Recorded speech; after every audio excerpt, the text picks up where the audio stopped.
3, 2, 1. What's up? It's your boy Wuchi, aka the Chocolate Monster, aka the African Wizard. Obviously, I'm here. Wale is in the building, and you are now tuned in to another dope episode of your favorite Afrobeats podcast, Underground Unreleased. We need, you know what? We need one of those. We need like an actual soundboard, so I can just spam the shit out of some like, sounds. I think that'll piss off. That'll piss off the... That's kind of the goal. Yeah, let's do something about that. Let's figure that out. That would be funny though. Live reactions.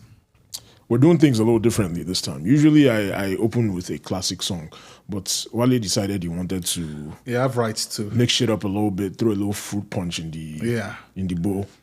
So he's picking the song. Yeah, your mom put you on. Shout out to this is a good song. Oh, okay, all right. This is 6 Cents by Thought-Mos. I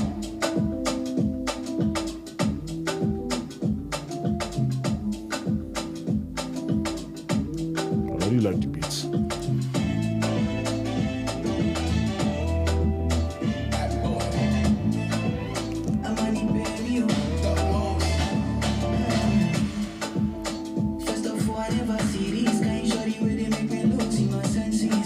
Okay.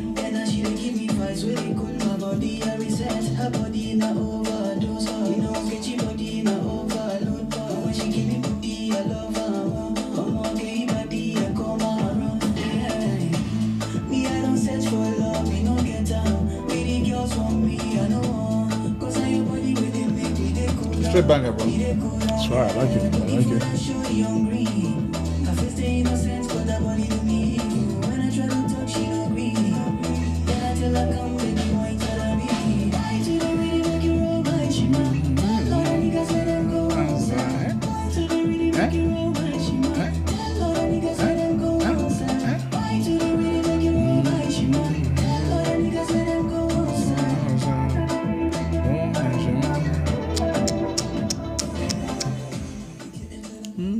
That's a money. He killed his part too. No, shout out to him for the future to open the song and still like carry it like that. Yeah, that's dope. Kill that shit, man. All right, so for those of you who missed the last audio episode, maybe because you're very focused on the TikTok and like Instagram clips, we had a lot to talk about, and we changed things up a little bit, talked a little bit about politics, but in a way that definitely blends with the music. And I got a little bit of pushback for my stance.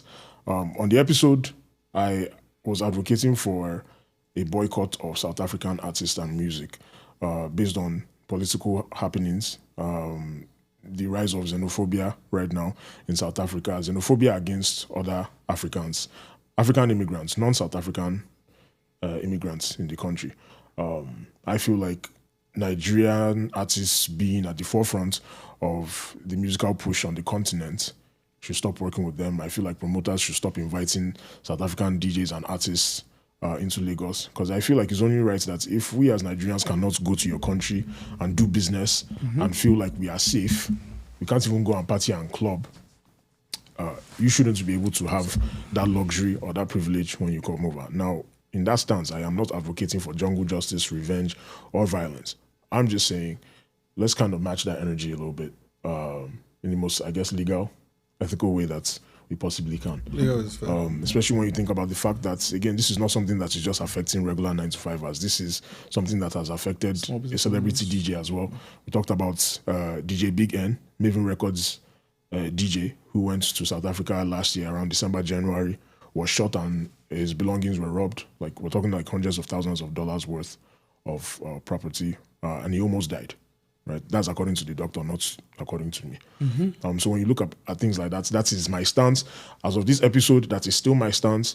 For the foreseeable future, that is going to be my stance until I see something different. Now, I got a bit of pushback from one of our listeners, and pushback is fine, because to me, it's like, if I sit here and I can critique the culture and artists on a weekly basis, I can take somebody saying, hey, I don't agree, especially when it's respectful. But I'm going to go ahead and read what it is that this listener had to say. I don't know if I want to say his username. I don't want to do that. Even though it is a public interaction, I still don't want to kind of put him out there in case the crazy people that don't agree with him. I mean, if they really want to find out, just go to your replies and find out. Right. If you really want, go fishing if you really want to know who it is that I'm having this interaction with. But we have a listener here who said, hey, Underground unreleased with the ongoing ethnic violence in Nigeria and Nigerian artists remaining largely silent on the issue. It's inconsistent to advocate for not listening to South African music while ignoring similar issues faced in Nigeria. We cannot selectively condemn. Now, to address this, first of all, and we already had this interaction. On social media, but to address it on the pod, I wasn't saying anybody else should stop listening to South African music. I know how difficult that can be. I'm the one who took the stance, and I know I'm kind of having to go out of my way to not listen to them. Like, same. Prior to that incident, I had songs from South African artists on here. Anytime that a South African DJ or artist, certain artists put out an EP, and you know they do that very often, I would like go check it out. Like on Friday, I go check it out, like listen to it. So I have, it's been extra work. There are times when I let my playlist go and it will go into like a song I'm not supposed to be listening to. And I have to make a conscious effort. I'm to me too. Yeah. I have to just hit next. Yeah, then I have to like, it has started already, but I have to like skip the thing. So I know how difficult it is.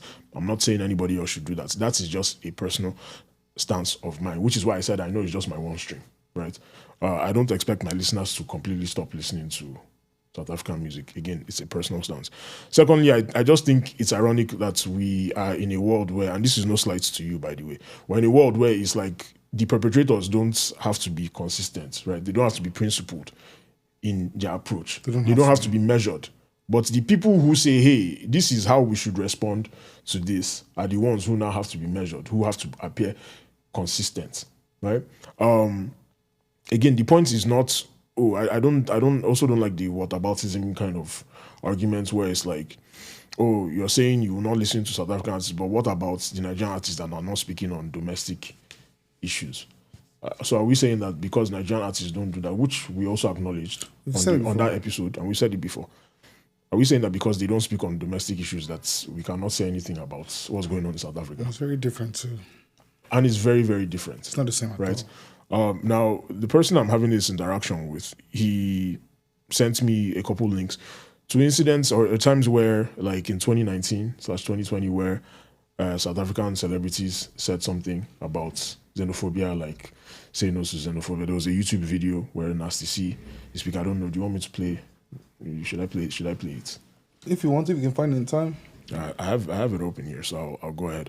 There's a video that he linked where it's like some South African celebrities were speaking to how they don't fuck with xenophobia, which is nice. But this is because the celebrities understand, because they are more exposed and they've benefited from being a migrant. Because whenever you're going to go to your tours and all that kind of stuff, you're cashing out in other people's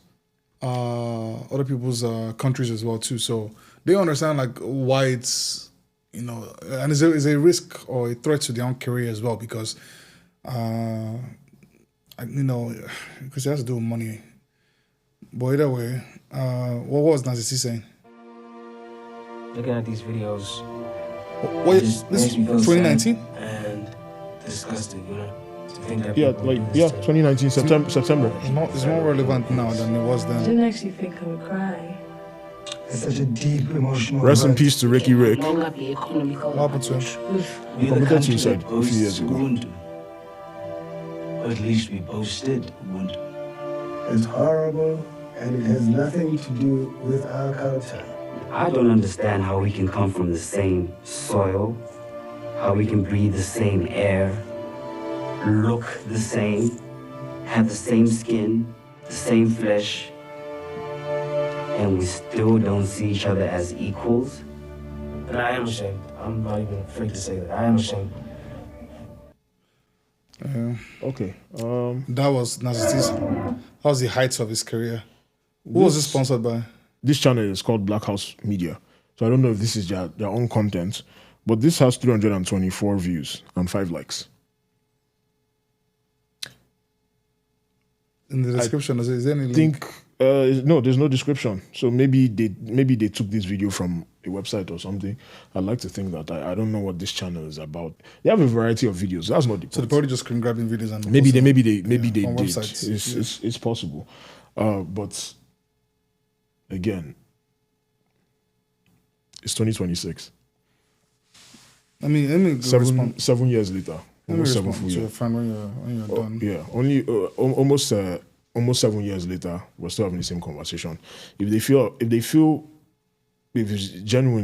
this way, then every time this happens, then you should be making videos like this. Mm-hmm. It's not enough to tell me, oh yeah, that one time in 2019 they said some shit. Yeah. Because now you're like, I feel like we're now being a little bit disingenuous, right? It is So because I said you are not hearing South African celebrities, you're like, oh, but it's not like they've never said anything. It's like, my guy, in a time like this, is this really like? But to what the defense is? tackle it with the Nigerian comparisons, and Nigerian artists doesn't do the same. I actually beg to differ and say Nigerian artists actually speak out more. They have a history of speaking out. That's why I Yeah. said this Tinubu era of silence is an exception. It wasn't even consistent silence. And they would do it randomly like a post. They didn't have to come together and make a stop the violence video. They would just vent. I've seen it recently. You would just put out a tweet or they put out a post. Mazi might post, do a screenshot or Dave. Right. Like they actually speak out a lot more in comparison about the insecurities, about the entire nation, the scope of the nation itself, as opposed to South African artists that have not. They constantly are still out in our spaces, in Nigeria partying, in Ghana partying, and they know that people of not just Nigeria now, not even Nigeria, of African descent is being discriminated against and punished on a larger scale mass. But there's a whole movement behind it, like there's marches. It's way bigger than 2019 was like a couple of people, like maybe max 20, 30 people will go mob and go and attack a shop. Right. This is like thousands of South Africans On the streets across several cities. and then on the social media, it's even a bigger presence. You see them constantly tweeting. They will go home, go back home, and then you see the hypocrisy of everyone else that doesn't even look like us, Right. living there and saying that we are South Africans. Right. There's a Chinese guy that did a video. We are South Africans. I'm like, and it's the same guys, the organizers of this movement, will be like, yes. And they are legal South Africans that are African migrants that are living there too. But in their eyes, they're not South Africans. Right. But and they came there the legal way, like they've been preaching the entire time. Right. So I think there's a hypocrisy on their end. Right. They have more of a responsibility to speak out. Don't do any comparison. Nigerian people always talk about Nigerian people. Right. We're just tired of I think most of us are just tired now. Like, if I'm being honest, I don't even live in Nigeria. I'm tired. It's like the fucking xenophobic World Cup. Like every 5 to 6 years, we're having the same conversation. Every conversation is normal. About South Africa and xenophobia. Every 5 to 6 years. It's like this one country, every time, it's like, it's always them escalating into violence in the streets, violence against people that are just minding their fucking business. So I'm sorry if I don't care to hear any argument about being fucking consistent. Like, niggas are getting killed in the streets. You think, like, is this the argument we really want to make?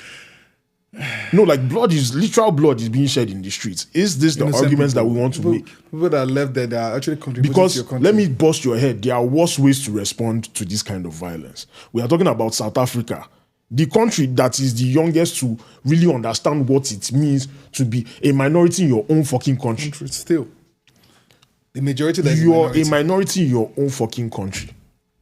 I've not seen a The bigger white man just minority. literally just recently, how many years ago? What was that, 32 years ago, just losing their grip. Not released it. They're losing their grip on your fucking throat.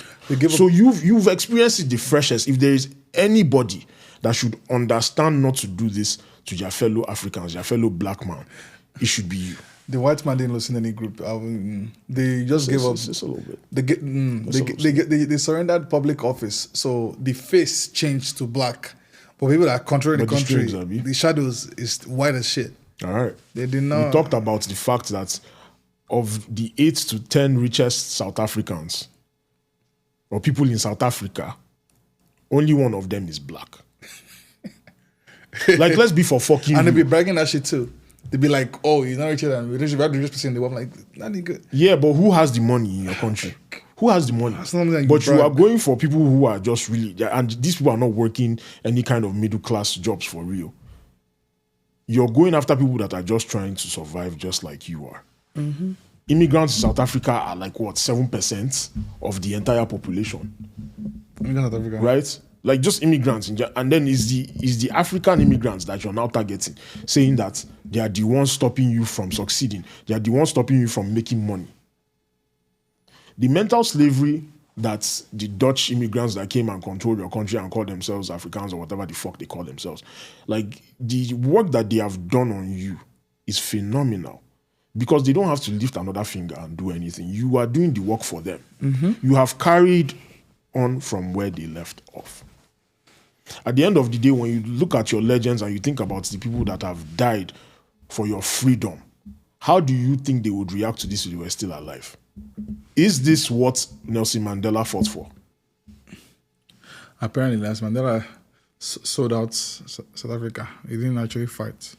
Message. Yeah, whatever. Go do some jail time for your country, for fighting for freedom from your country, and then come back and tell me how that works out for you.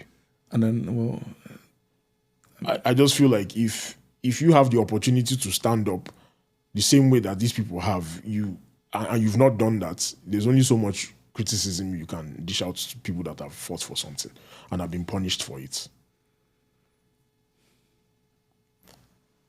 When you think about the history of South Africa, other African countries have stood up for you. They have provided asylum to some of your most controversial political figures who are fighting for your rights, for black rights in your own country. And this is the repayment that we get. Because Nigeria did, Zimbabwe did, Ghana did in its own capacity. A lot of African countries fought for your freedom and stood in support with you guys. they don't want to hear like that. And this is what we get. They don't want to hear like that. So please don't talk to me about consistency in an argument. Those guys don't give a fuck. Because there's real life shit at stake here. Please don't talk to me about that. Listen, if you are silent about issues like this, you are complicit. Don't tell me that they said something here and there. I've never seen a South African celebrity advocating for xenophobia. Do you know that you can advocate for things in your silence? In all the time that we keep hearing about xenophobic attacks in South Africa, has the government or your artist body or anybody ever set up an organization to fight xenophobia in South Africa? Name one organization. What's a tool is... As you're watching this podcast or listening to this podcast right now, go and Google it. How many organizations have they set up to combat this shit in the streets? What kind of law enforcement task forces have they set up to fight this shit? Something that is a recurring problem. So if South Africa, as a country, South Africans give a fuck, is that not something that would have happened by now? You can set up unions and organizations to beat the asses of African immigrants in your country.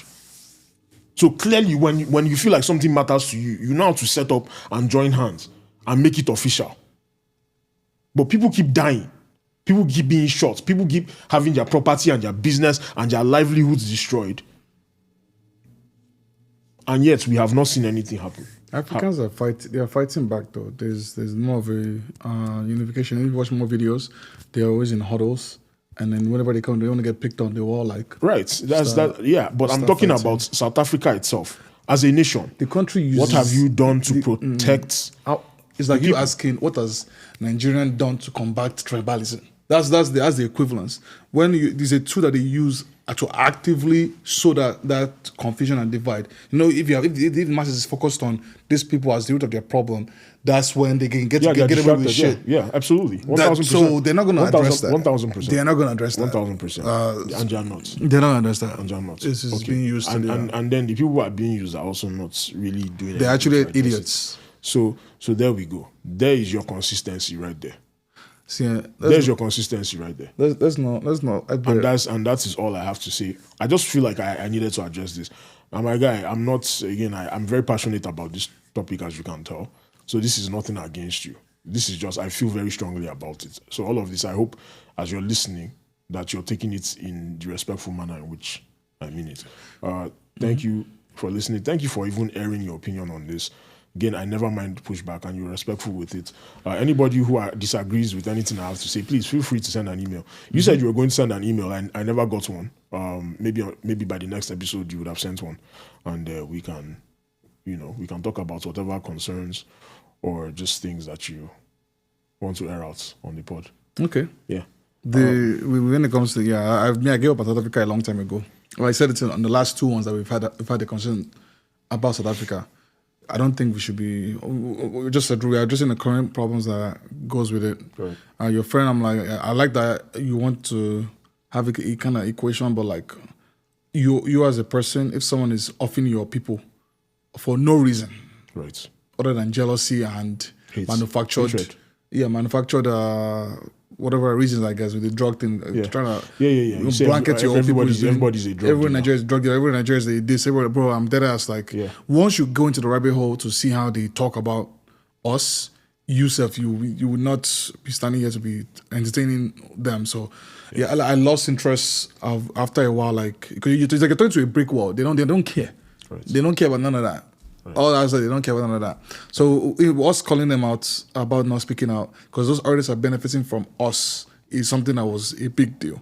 Now to compare with Nigerian artists, I'm not like Bonner, but Bonner, even if he uses for his music career to blow, he does it. We still have our guys, Fela them and their kids still preaching it. Yeah, we have guys that are actively like that in that that's talking about it. Yeah. Our main artists, them Davido and them, they don't talk about it even, and if you ask him, the country is useless. Whiskey is the kind of person I know that I've never engaged in politics in all of his career, so I don't even put that on him. But I think that he should have. During NSAS, he did say something. He did say something. So that's good. So, so the people that will talk, but that was not the topic. The topic was on those guys. That was the point. All right, something else that has happened since the last episode, Iceman dropped, Drake. Drake is probably one of the only artists that will drop an album and will like be a topic on this pod. He's that big of an artist. Mm-hmm. I guess to open up the episode, Wale wants us to play one of his favorite songs of the project. Today is a day of honoring Wale's requests. Mm-hmm. This is one of my favorite songs, by the way. Here we go. This is Bees on the Table. Yeah, you're not listening. You're Drake not listening. And 21 Savage. Bees on the Table. Yeah, none of you pussies is acting the same. Right on my money, I'm racking my brain. Pussy could never get back with the game. Go to the hotel right after your game, or come to your show and get back on the plane. This contract talk is frying my brain. The numbers they talking are actually insane. It's bees on the table, bees on the table, bees on the table, bees on the table. I don't want to talk about ends, I don't want to talk about friends, I don't want to talk about how this shit started, man. I want to talk about. Hey guys, that shit is bees on the fucking table, bro. There's money to be made in this life, man. I heard UMG is striking media channels and Twitter accounts of people who preview Drake's music or something. It was weird. I don't understand. They're mad, bro. They dish them heavy in this fucking track, in this album. What are your thoughts about the album? I like that. All of the albums, or they're just Iceman. Iceman, yeah. I like the Iceman. I think of all my favorite one is Iceman. Of the three that just dropped. My favorite one is Iceman. Yeah. Iceman was just more of a message to not just his label, but everyone in the industry. Mm-hmm. He said what he needed to say. Drake has been accused of being fake because he started off trying to be gangster, but he wasn't gangster. So now Drake is acting like Drake, like how he would normally act. He's a goofy fucking human being. Mm-hmm. He's corny. Mm-hmm. So there's no winning on that end, on him. Personally, I like corny Drake to fake, because you can tell authenticity when you see it. You can tell when someone is, Yeah. So in this album, he showed that he can rap. Yes, I liked a lot of the simple beats. There's a lot of simple beats on this track, on this album, that I really liked. I think Make Them Cry and then Beats on the Table are my two favorites. And there's a lot of throwaway ones that I really like on there too. I think it's multiple listens. You can't just do one. Yeah. To really, really enjoy and immerse in the track, because it's all like it's not really like a fun. This is like a fun album. This is like the hear me speak. The only one corny thing I would say that I didn't like was the one that was for ASAP. I forgot what that one was called. Burning Bridges. Burning Bridges. That was the only one that I was just like. That one that said your baby mama and you even post a single. Yeah, I'm like, listen to us. You can talk about what's his name? ASAP. Let's talk about Rihanna. Like that's what makes it corny. Right. Let's not talk about Rihanna. Just focus on him. You know, and let us slide. That's the only thing about. But the bass, so that track was so good. Okay. Burning Bridges. Okay. I think Iceman is probably Drake's most mature album in recent times. I agree. And I think that in a lot of ways that beef or the aftermath of the beef did him some good, because I think one of the biggest struggles that an artist of Drake's stature and with the kind of output he has, where Drake is dropping almost like, you look at how many albums he has dropped in the last few years, Drake is pretty much dropping a project a year, right? So to be number one and be dropping that often, where your peers are like taking 2-3 years to drop, at some point you run out of shit to talk about. Like at some point it's like, okay, you're talking about the same shit. And some listens just get harder because it's like, I've heard this shit before. What that beef has given him is content, right? So this sounds like a kind of a refreshed Drake, and he's addressing it on this project. Now, I will say this though. I understand people's criticism where they say like, okay, like we don't want to hear this shit. Like it's been 2 years, my nigga. Like, but at the same time, I'm like, you know, the PDF allegations are not the kind of thing you just kind of like you come back and then act like that never happened. On NFL Stadium too, looked dead in the camera. Grammys, NFL, everywhere, right? That's not something you just act like it didn't happen. They're like, well, you could have been said this. Listen, Drake has always been an artist that I look at as he's very reflective. When he's talking about his relationships and stuff, I never got the sense that Drake was talking about things that were happening. For the most part, he wasn't talking about relationships that were happening in that moment. He's talking about like, oh, here's what happened. So he needs time to like really reflect and figure out what angle am I approaching? How am I going to write this? He has always been that guy. And I also understand the emotional turmoil. And I'm not saying Drake is a victim, don't get me wrong. I'm just saying shit happened and that affects people differently, right? So what comes with that kind of loss, the weight of it, and not just the loss, everything else surrounding the loss, right? The looking around and finding out that the people that you thought were your family have either betrayed you, stayed silent, or they appear to have switched sides, right? Like people that you never would have imagined would turn their back on you. That does something to somebody. I think that's the mustard one. I think that was probably mustard. Like, so when all of that happens, it might take you a while to be like, all right, let me get my thoughts together. You know what I'm saying? So I don't blame him for coming 2 years later and over the course of a few songs, he's like addressing it. Again, I don't think he's a victim, but I'm like giving him that grace of, okay, you have a project which is not something you did before. You have a project where you're getting it off your chest. On the Party Next Door joint project, he had some songs where he was talking about it, but that wasn't the theme of the project. This is more like, even to the name Iceman, it's like, okay, I'm ready to talk about some shit. And I feel like when somebody has gone through that, even though yes, they kind of were like, he popped up like he was ready for the beef. He definitely didn't see that ending coming. The angles, yeah. So again, that's why I say he's not a victim. But even then, you still have a right to take your time to come back and say, here's how I feel. If you can do that about relationships with women, you can do that about your friendships and relationships with men, the industry, your relationship with yourself, and just how you view the world, your entire paradigm, right? So I'm hearing a much more mature Drake on here, not just in the lyrics, but in the approach. So for example, he flew out Academics for part of his like rollout. Like Academics did. Yeah, DJ Academics did was, if you watch the stream, he did like a trailer for one of like an interlude almost. He gave him an OVO chain. For real? He gave DJ Academics an OVO chain. So what does that mean? The reason why this is a big deal is because for like over a decade, DJ Academics, as far as media personalities go, has been the biggest. I mean, you know this. You don't even have to watch Academics every night to know that. If you're, and I say dick rider, I mean neutrally. If you're talking about like somebody who really writes for somebody, there's nobody that has written for Drake as much. And this is pre-beef, during beef, post-beef. Yeah. Nobody. Why this is big is because Drake has linked up with other streamers that didn't give him half that energy. The Kai Cenats and the Aiden Rosses. I'm not saying those guys are not cool with him, but they haven't shown you that much love. And you've linked with them, you've blessed them with appearances. DJ Academics has never gotten that, and people have clowned him for it. I think that beef really opened Drake's eyes not just into what matters, but who matters. So you see him switching things up. There's this person on, I think it's like on TikTok. I forget his name. I have to look it up and see again. He does this thing where he plays Drake's music in his car with his daughter, like his kids, and they're singing along to Drake's music. Drake just went and he like pulled up on them in Buffalo, bought them a new Escalade, then like sat in the backseat of the car when the dad drove to go pick up the daughter, you know, like a surprise type of thing, and they were bumping his music. You know, that's a very wholesome. That's cool. That's nice. It's a very wholesome thing to do, you know. So I saw that happen. So I'm seeing him show love and acknowledge like people that have really, because again, that situation, you can tell, really changed his perspective. Now you might say, oh, Drake is pushing 40. Like, why did it take him this long? I don't know. That's just like how life is sometimes. It's pushing everybody learns some of their lessons at like different. Must we talk to talk? What do you mean by why he's doing it? He's doing it. He's doing it. Would you rather the man just never did it in his life? Like, what the fuck? He's alive and well. It is not too late for him to be learning. He's literally doing it and you're still bitching.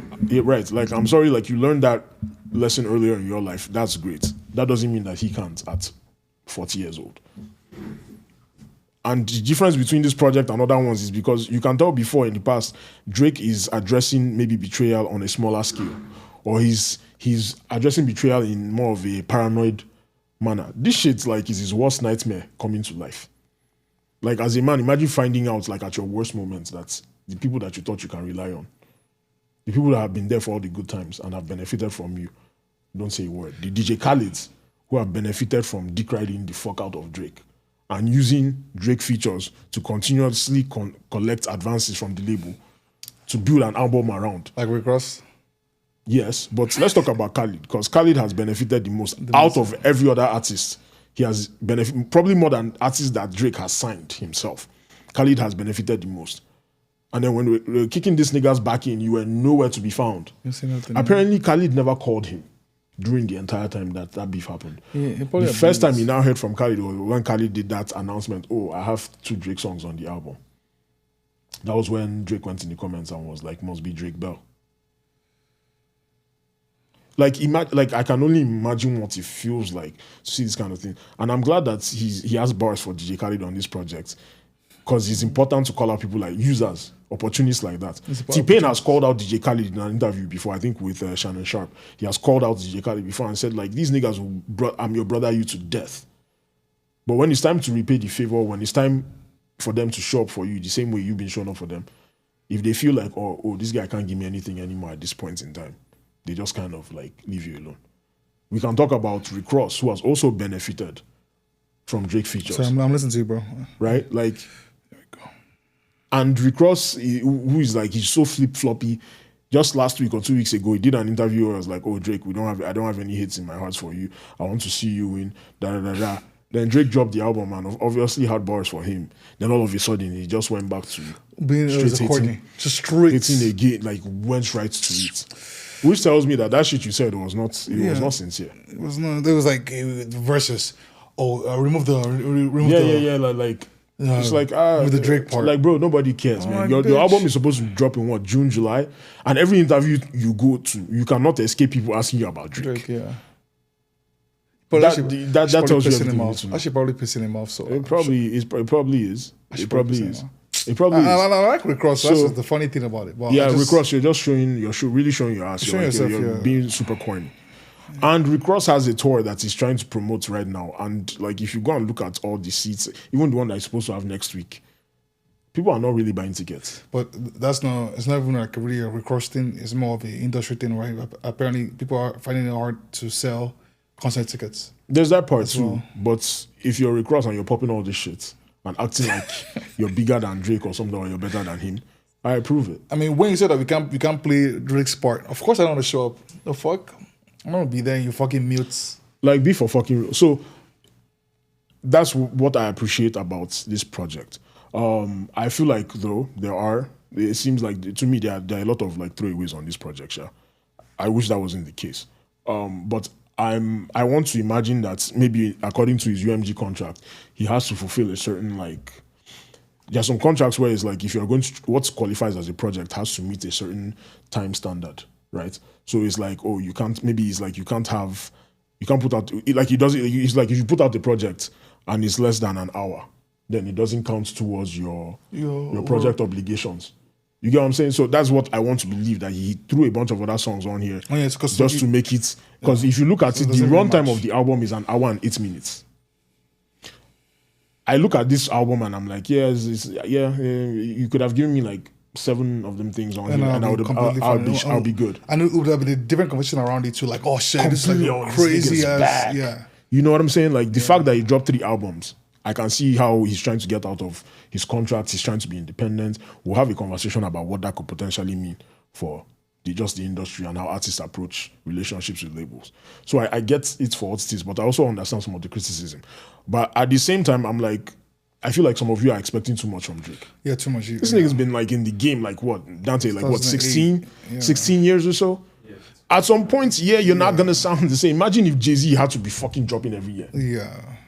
And you can see at some point, the reason why some of these other artists seem like they're growing is because they're giving you like 5-6 years before they release anything to you.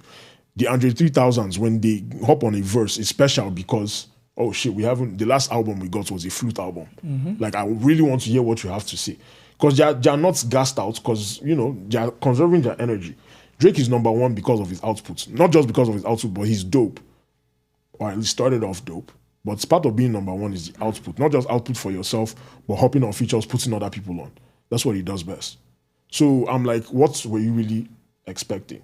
I understand the argument that, yes, he could have said some of these things 2 years ago. But again, emotionally, these things affect you differently. You might just need your time to figure out, what am I going to say? How am I going to say it? When do I want to talk? No, he said it at the right time. He said it at the right time because it's whatever was said that follows him till now. Right. It has. I do agree, though, that it would have hit harder if after that beef he had just gone completely silent. Personally, for like 2 years. I feel like this would have hit better. Yeah. But the whole, like your songs are leaking, so people feel overwhelmed because you're like, we've been hearing you address this shit and you're still addressing it on. So I can see why people feel like, we've heard this shit before. But Drake is not somebody, like you said, corny, goofy. He does not know how to just go silent. Yeah, doesn't have to go silent. He doesn't know how to do it. Yeah. If you're getting PDF allegations, I think that's a great time to get the fuck off social media. Yeah. Go live your life. He doesn't know how to go Paparazzi probably will still catch you lacking and take pictures, but it's not like you're on your social media just tweeting away, like, not tweeting, but Instagramming away. Like, my nigga I wish he had just gone dark. The 2 other guys in the game can do way better than him. Cole and Kendrick. Mm-hmm. You can go off grid for a while and you won't hear nothing from them for like months. Right. But Drake can do that. Drake does not know how to do that. Unfortunately, I wish he did. This would have been such a special moment. Yeah. You know what I'm saying? If he did. I do kind of like the rollout, the thing with the ice cubes in the middle of the city. I like and you have to melt it. I feel like that was nice. That was dope. That was different. Mm-hmm. But it's, like I said, also would have hit harder if there was no like real lead up, because he has been teasing this album for like a year. By the way, that ice is probably still there. It probably didn't melt. It didn't melt yet. Mad. But yeah, that's just how I feel. So ideally, it would have been nice if Drake had just shut the fuck up, disappear. But it's funny that even though he has that social media presence, the game was still begging for him back. Yeah. Like, oh, it's dry. We don't like the dot era. Going to your question, does the game need Drake? Yes, clearly it does. Clearly, yes, it does. But I don't like the narrative from media personalities that are acting like, oh, nobody wanted Drake to die. Nobody wanted his career done. Charlamagne, you're lying. You're lying. People wanted this nigga to fuck out of here. Charlamagne, we know you hate the nigga, but like, don't lie. You give him so much shit. We know you hate him, but don't lie. We fuck with you, Charlamagne, but like, when it comes to Drake matter, it didn't start today, bro. Yeah, from time. I was like, come on, from time. Now the Drake and Meek Mill moments, it seemed like they had become friends. He sent him some bottles, whatever. I thought after that they'd be cool, but he clearly put it in he put it in. He said, like, see me and Meek's beef. You can beef like that and still move on, but Kendrick was not beef. That one was hate. That's straight. So that was like Drake, Kendrick is a hater. Yeah, I don't hate He's a hater. It was not the like I'm around this you. I hate that nigga. Again, I acknowledge that. Like, I hate the way that you walk, the way that you talk. No. The one that is crazy is I hate the bitches you fuck. As how? Even the bitches you fuck. As how? What do you mean, man? Calm down first. What do you mean by that? Yeah, no, Kendrick hated Drake. You hate the nigga. When it comes to Kendrick, it's okay to be a hater. It's cool. Every other person, like, hating is whack. Yeah, right? everyone else says it's whack. Like, so because Kendrick says on his song, like, it's cool. And that's the thing. I was having a conversation with one of the best rappers in Nigeria about this, and I'm going to keep his name out of the thing. We're talking about this project. And I was like, listen, the culture had already decided who the winner was before anything. Mm-hmm. You remember at the time, and I keep referencing this, we had a conversation on a pod that never got released about, okay, when it was taking it took Kendrick like 2 weeks to reply to Drake initially. And I was like asking you guys, like, yo, what happens? Like, okay, if Kendrick doesn't reply by the top of the week, what happens? And everybody was like, yes, it's cooked. We don't want to hear that shit. And then that nigga dropped, and everybody was like, oh my God, it's back on. I'm like, that's right there. The culture is telling you that they've already voted. Because if Drake took that long to respond to Kendrick, he's not getting the same grace. He's not getting the same grace. They're probably saying, oh, like it took him that long because he had to go and get his writers together. Yeah. You know, you hear all kinds of things. Like when you see the fact that people scrutinize Drake's bars in a way that they don't scrutinize Kendrick. Yeah. When you look at the fact that if you go and look throughout the lyrics, some of the lyrics that Kendrick used, you will see that a lot of Kendrick's lines, especially on Not Like Us, are tweets, like past tweets from people dissing, like even like down to that bar, like what did he say? OVO stands for the other vagina option.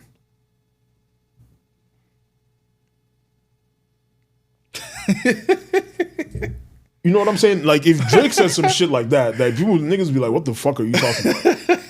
So the court, like it is what it is. People has that pass though. People had no, he does, but I'm saying like when he says certain things because of the bias towards him, he doesn't get scrutinized the way that Drake does. Yeah, that's true. You know what I'm saying? So you guys wanted you wanted the dot era. You were so used to Drake being around that you felt like, we can do without him. He's sounding still. Okay, cool. You got Kendrick as the supposed number one guy. How is that working out for you? It's just that Kendrick one, you just see how the industry just love him so much. As soon as he got them with like Grammys and then got featured on the NFL like the next year, I'm like, oh my fuck. Yeah, but the industry loves you, but how much do they really love you? They love Kendrick because more. Everybody is complaining about the state of hip hop right now. After the whole thing, like it took a while, like it's been a while since like a rap song was like number one or something in the top 10 or top whatever on Billboard. You know, things like that were not a thing when Drake was around. And that was not even Drake's fault, yeah. Right? And then Kendrick is talking about watching the party die, which means he's like, all this fun shit, like get the fuck out of here. Like Kendrick's idea of a hit song is squabble up, like you know, like that's his thing. But Kendrick's thing has also always been, all right, I'll give you some music and then I'm gonna disappear. You can't be the number one guy. Can't be the number one guy if you're doing that. I feel like we're gonna hear from Kendrick something. I think especially because of his project. Yeah, I have a suspicion that Kendrick is going to drop within the next couple months. I'm very, very confident in that too. Now, what the content of that project or release is going to be is a whole other thing. Honestly, I don't want to say rematch. I feel like I don't want to. But Drake, to be fair, Drake is instigating a rematch. No. He's addressing the. I think he is. You're calling the guy a low man, like you my boy, you whack. I heard your last shit. It was mid, skip. You're kind of instigating like a round two. If you're instigating a round two, to be fair, I hope that you are ready for whatever comes with it. No, to be fair, I will say okay, this should end it because guys, who instigated the first one? Kendrick. Out of nowhere. Yeah. At least this coming from somewhere. Got you. So you started it, you ended That's it fine. And he ended. So if Drake doing his own right now, it didn't hit as hard as the way Kendrick, because Kendrick came out of nowhere. Out of nowhere. And it's funny because the Kendrick disc came after Drake had tried to get him and J. Cole on the song, yeah. So again, one-sided. And we didn't even know it was until Cole came and said it. I'm glad that he came and confirmed it. Because the suspicion was always that Cole wanted Kendrick on there, but Cole clarified that Drake was actually the one who wanted all three. So I'm glad that he said that, because then we can see Drake did not have the same feeling towards Kendrick. Bigger song, man. Kendrick but when we talk about content being able to fuel your projects or your music, think about this. You have more Diesel as number 2 than you do as number 1. Because as number 2, you have somewhere you're shooting for. As number 1, you're just kind of trying to stay level. Above, yeah. You know what I'm saying? Like, the underground, the real underdog is like, like, I'm coming for you. If you're already in the mansion at the top of the castle... Don't let Kendrick you calling him number 2. He's number 2. No, he's number 2. He might have been number 1 for a little bit in the hearts and mind of the people. He was number 1. He might still be number 1.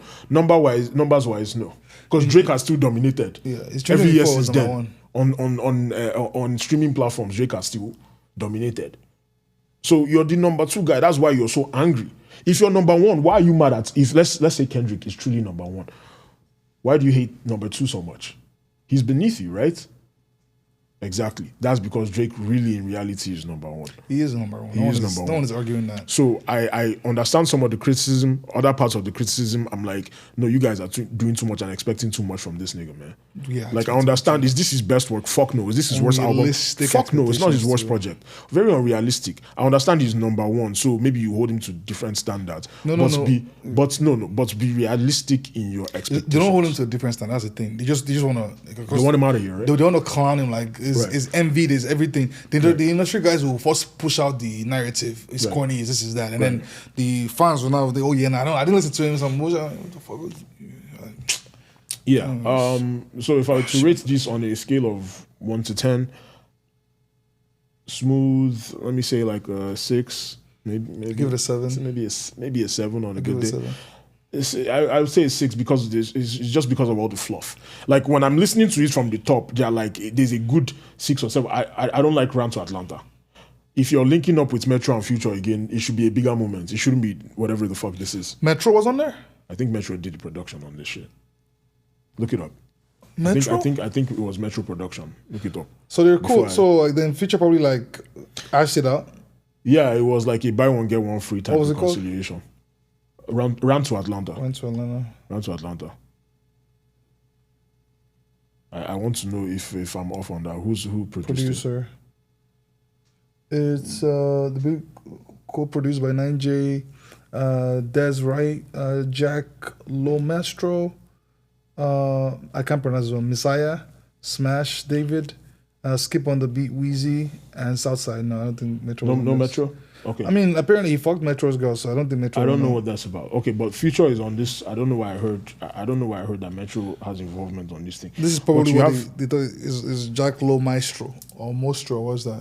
It's one they probably thought it was Metro. What's Metro's real name? But we still Metro Boomy now. We won't put the. Yeah, she puts his name. Yeah, no, that's not. No. He's not on there. My bad. Future, you're doing a song with Future. I feel like it should be a bigger moment than. It is this. the first song at least. I don't like it. I don't like the song either. Yeah, I don't like it. It's a skip for me. You love Bees on the Table. Song. I honestly feel like as far as Drake and 21 Savage collabs go, this is like bottom of the. This was the bottom of the compared to. Yeah, it's bottom of the line. I mean, 21 really did nothing. All he said was Bees on the table. That nigga sound like he wants to go and sleep. Man. That's why I like Drake because do you know how much he gave? Do you know how much he gave? For me, that's because he bought me from that song.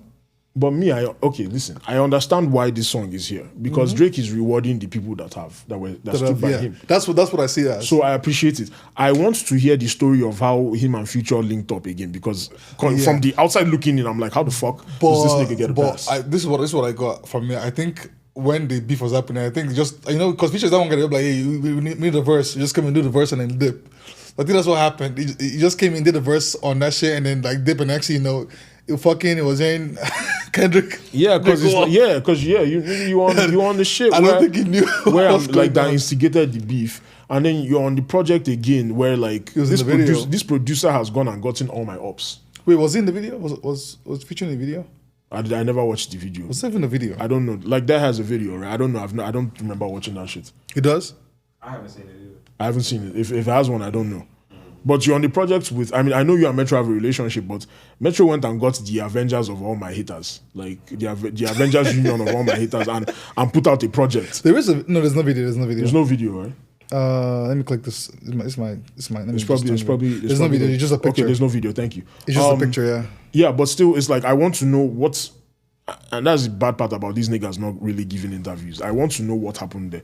And I wish, here's what I think. If you and Future are going to do a song, make it a banger, but address why you guys are cool again. You know what I'm saying? Like that's like headlines. I feel like he probably called him. He probably called him like, hey, I didn't know what's going on. I know, but make it a song.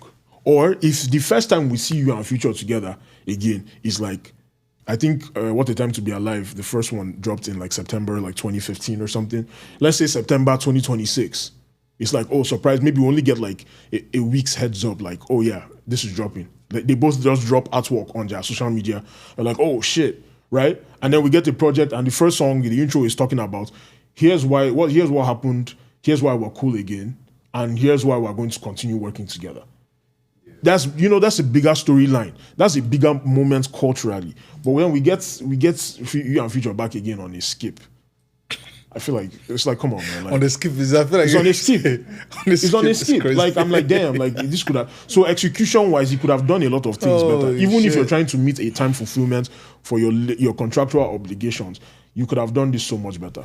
I genuinely just believe that Future was not aware of, and when Kendrick had done his bars and pretty much did this to Cole and Drake, he probably called Cole on the side, because remember, he didn't really diss Future in those albums. It was mostly Metro. He never really dissed Future before. He had said something like, Future and I had never gotten into it. Yeah, they had a whole fucking project that was like massive. It was one of your best project. That's one of Future's best project too. I think that's kind of where Drake has lost his touch, being a cultural curator or curating your own storyline.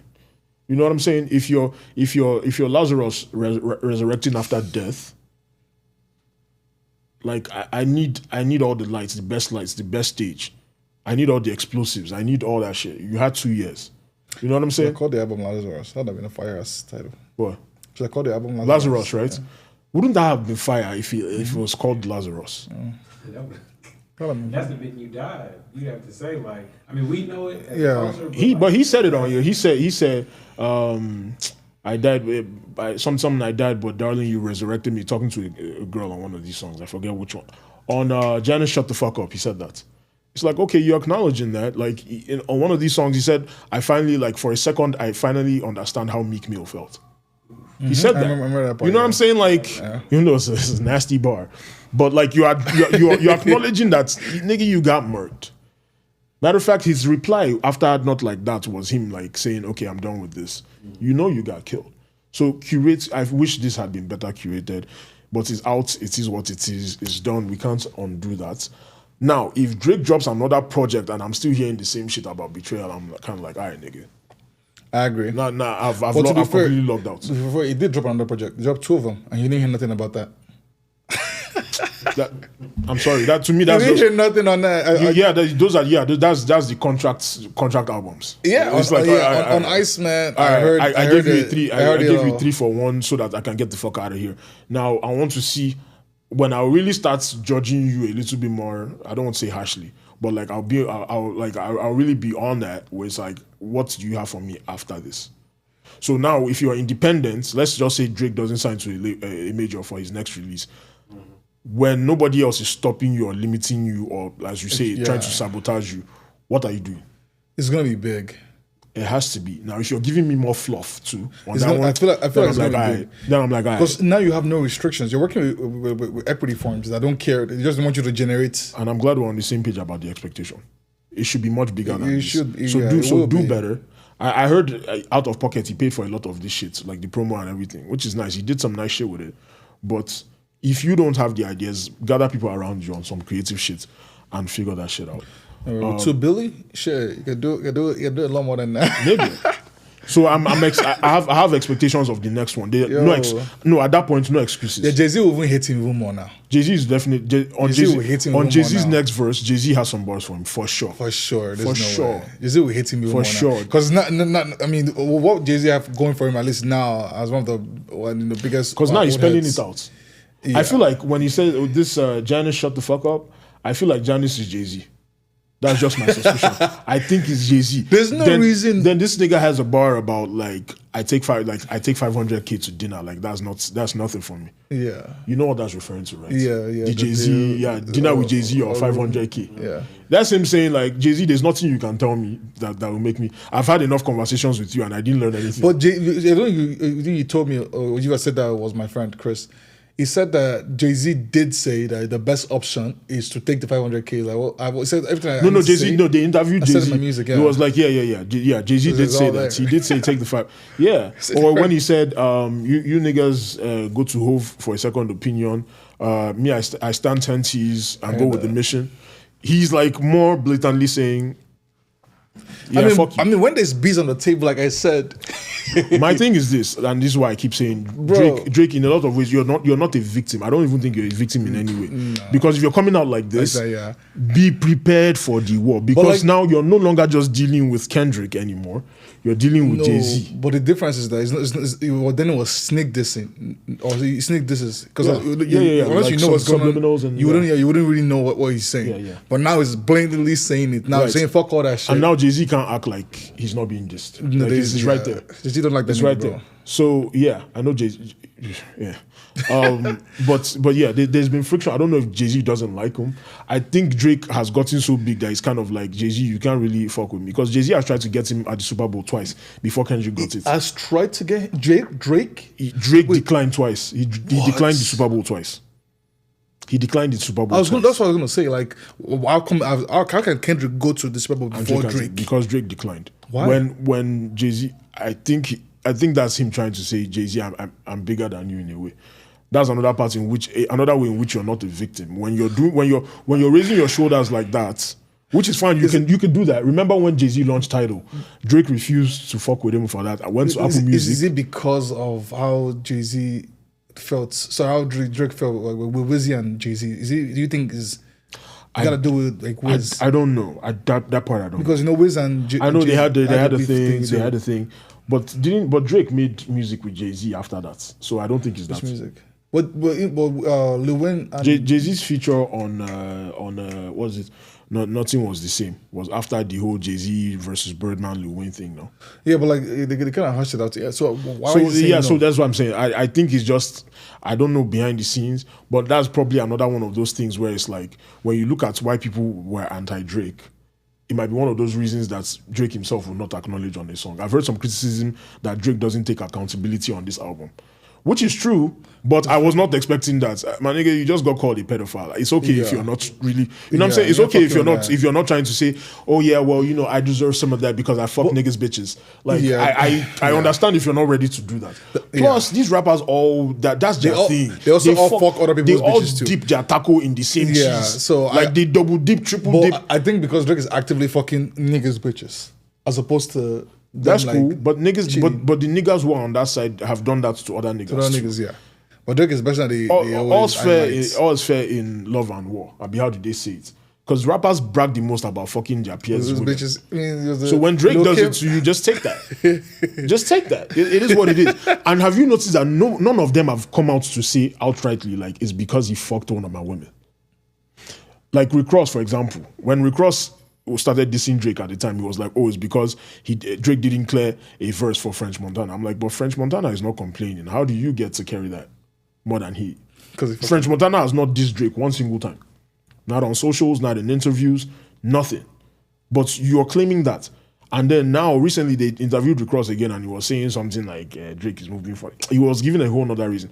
I'm like, yeah, I always knew your reason was not genuine. You probably have been pissed off with this nigga because he hasn't given you a verse. Like when he wants you to give him a verse, you show up. When you want him to give you a verse, you probably don't get that back. I understand being mad at that, but don't be a fucking hater. Don't do that. Don't be a fucking hater. You know what I'm saying? So yeah, I like that he has smoke for the DJ Khaleds of the world. I like that DJ Khaled is being called out. DJ Khaled, you're a fucking user. You're an opportunist. Yeah. You're one of you're a scumbag because you benefited the most from Drake when it was time, and you're the loudest nigga when you're about to promote anything. Mm-hmm. From all the artists that are hot right now, your man's was sure to get right. Your man's was getting stomped the fuck out. Yeah, and you couldn't even call him, couldn't text him. Fine, maybe you don't speak on social media. Nothing. I'm telling you, he never called Drake. The first time Drake heard from him after the beef was him posting on Instagram saying I have 2 Drake songs on the album. They go, what? I have to do that. It's crazy, man. Shit. So yeah, I think that's enough ice talk for this one. Drake, I want to hear what the next shit is gonna be. But do something that will surprise people. Be silent. He's not going to do that. He's not going to be I'm wasting silent, my bro. breath. I'm wasting my breath. It's whatever. But yeah, I don't care for a part 2 of the beef. Please, like, kill that shit. We've had enough of that shit, man. Moving on. More controversial shit. I've noticed something that is happening recently. Afrobeat artists are starting to use like AI covers, like artwork for their singles. And I'm like, this shit is nasty as fuck. Because why are you taking such tacky shortcuts? Right? Okay, so for example, like today now, Techno dropped AI cover. It's too big. That's too big of King an artist. Madi just dropped a song with Buju and Victoria on it. AI cover. That's not. I have a friend as an artist. Larry Gaga has a song just dropped with Olamide and Mavo on it. AI cover. In fact, Larry Gaga did like a trailer. AI trailer. If I show you the thing, it's so nasty. Let me pull it up for you. So fucking nasty. Dremo has been dropping music. He dropped an EP, used AI for the cover. Then he's doing visualizers with AI.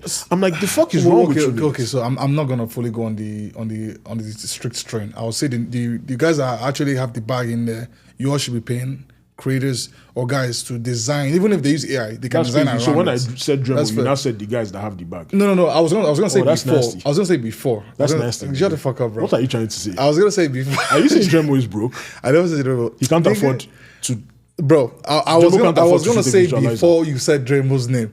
But when I heard like Big Boy Dre, like I may understand. Guys, I don't really got it. That's an expense in their pockets that they are. I personally understand that you're not willing to throw. Especially the way the state of things are happening.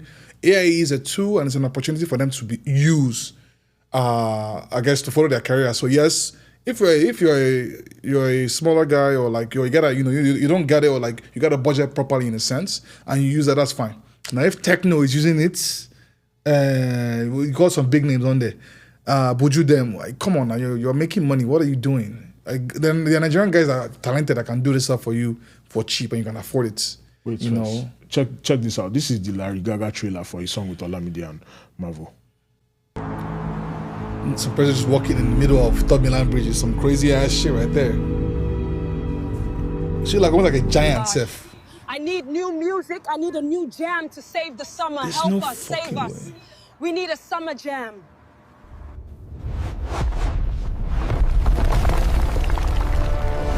This is absolutely trash. Who was the last guy? Kikada. This is absolutely trash. It's and then it just cuts off. And that's Is the music even and that's- playing and- to and it? that- yeah, he cut the music. So could you check it and see if someone actually they gave someone the product to do and the person just did that? Could you like see Like that's YouTube? No, Abi? no, this is Twitter. I don't know. I thought it was YouTube because YouTube the person that posted it, the person that created the artwork. Yeah, so that should show you how nasty that shit is. Yeah, no, it's not. If you're an artist Right? in Nigeria, you're an actual Then- artist. Then this is the King Madi artwork AI. This could have been easily been done with Adobe too, and it'll look a lot better. It won't look like AI. Right, there you go. Techno did the same thing. So I'm just like, why are you guys doing shit like this, man? This shit is fucking nasty and it's tacky. When you see Dremo's own too. Okay, I guess here's what I like. Buju came out and was like, yo, I don't like it when people use AI for this, and so apparently King Madi has gone and changed the artwork.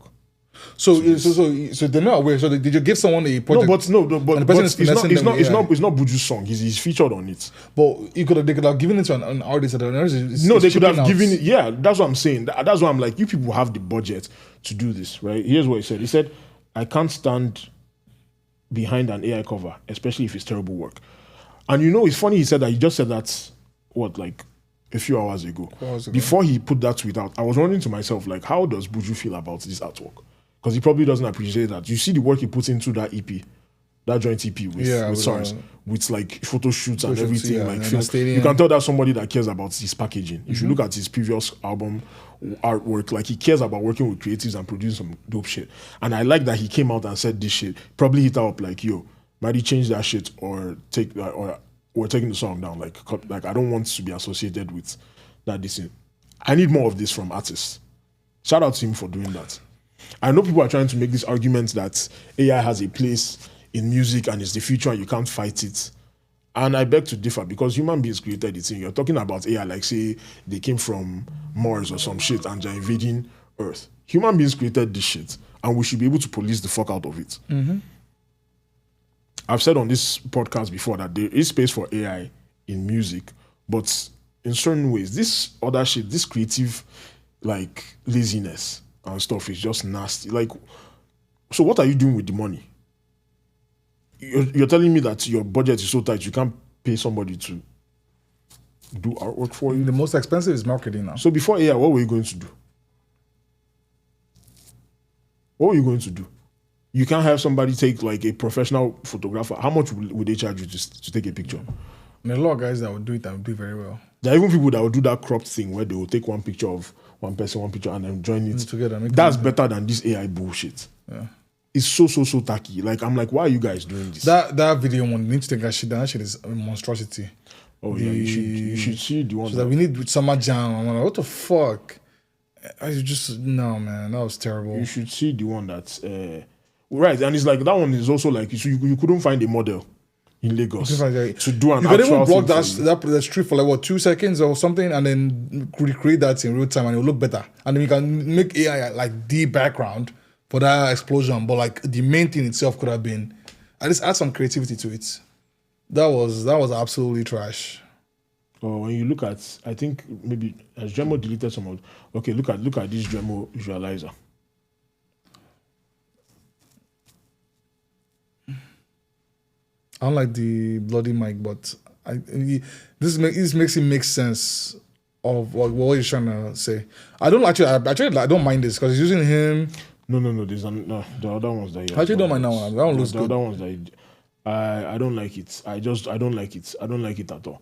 I think maybe he deleted the other ones after getting some backlash. Because Dremo has dropped music and used AI like on the music as well, in addition to using AI for his artwork. So it's just like, okay, here's one. Here's one that he did. And it's all AI. I think this is for his single Secrets We Keep.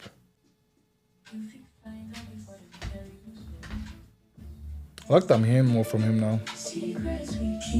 AI is doing the single. This single right now. So this is AI. This is AI. Why? Can't he sing this? You can tell. Can you hear it? You can tell it's AI. These are like the vocals, the background vocals. All this is AI.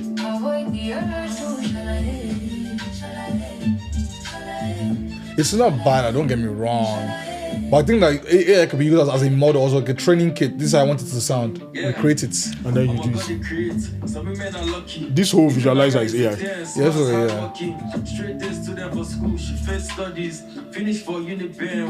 But it's cheaper, like this. Like I said, it's cheaper. It is cheaper. This is what you can afford. We did have that conversation where we're like, you know what? Dremo, when he said he cannot drop an album, I told you, I'm like, he doesn't have money. We've seen that play out. He has kind of in a way admitted it that he doesn't have the money. I kind of understand why you would do that because you're independent. You're not signed to a major. No, there's no foreign backing, so you don't have the dollars to be doing that. I get it, but to his credit, like you said, I like that we're hearing more from him. Dremo, I know that you've seen our videos. Don't ask me how I know. I know you've seen our videos. You've heard what we've had to say, the criticism we gave you at a certain point in time. But he has listened to what it is that we did say, which is like being consistent after that. He first dropped that EP that was full of man-to-man remixes. I was like, I'm not listening to that shit. But he followed up with a single, which was nice, followed up with another EP. Like he's doing more. Yeah. And I understand in order to do more. And it sounds good too. Yeah, and you don't have anybody to promote your shit. So I guess you have to kind of rely on AI for now. Yeah. So I still don't like it, but I understand when artists who are struggling financially are doing this to kind of put themselves out there. Because at the end of the day, moving on, Abi, you're saying that shit. Yeah. Once money starts flowing in. Once money starts flowing, I don't want to see this shit. Because I understand, we are in a time where labels are no longer really about artist development. They want you to have your own motion. They want to see what you're already doing by yourself before they invest. So if this is what you have, it sucks. Majorly sucks ass. Yeah. So if this is what you have to do to show that, okay, I'm like really doing my best with my limited funds to push my shit, I understand. And some of the rapping and music it sounds good, but it's so sad that he has to go to these lengths to, you're having AI do your hook for you and shit. It's kind of like, King Madi, you have no fucking excuse. You're doing songs with Lil Wayne, Keith Sweat, all these other people. What the fuck is your excuse? This King Madi. King Madi, I don't know his advice. Like, I know you're young. She's 19. I get that you're young, but you should have a team that is not condoning this shit. You as a person yourself should not even be approving AI artwork for your music. What kind of shit is that? I don't know. From King Madi's side, I'm kind of seeing a lot of bad decisions. Like, why are you naming your upcoming EP Barely Legal? That is fucking insane. For an artist to blow up as a minor, like what the fuck? Like what? Like who told you that was a good idea? What meeting did you sit at? Where they said, yeah, that's a dope name. Barely Legal. What the fuck? What the fuck? Like what the actual fuck? You blew up at 15. Like what are you? What is that what's the supposed to implication? mean? What does that supposed mean? to mean? What does that mean? What does that mean? Yeah, I'm very curious about that. What does that mean? Of all the titles you could go with. What made you go with Barely that Legal bar? is actually crazy. Barely Legal is actually crazy. Yeah, King Madi, I don't know what the fuck he's going to see. Don't use your own hand and destroy yourself, because like now niggas can't take you seriously. And I'm glad you changed that thing, because I was not going to listen to that song. I'm not listening to any music that has AI this thing. I'm so sorry.